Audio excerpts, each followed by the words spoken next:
शहबाज का जिससे शिकार हो वो तीर उसी के पर से बनता है अब्दुल के लिए।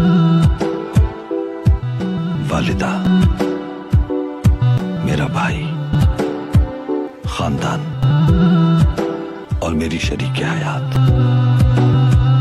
सब लोगों ने भरोसा तोड़ दिया। जालिम के सामने झुक जाऊं, मजलूमों के लिए उम्मीद न बनूं मैं। तलवार नहीं पकड़ सकता तो कहते हैं ख्वाब देखना छोड़ दो। पता है मैंने क्या कहा? मैंने कहा कि इस फानी दुनिया के सामने कभी मेरा सर नहीं झुक सकता। जालिमों की मनमानी नहीं चलेगी, हरगिज़ नहीं। सुलेमान शाह की औलाद। Likey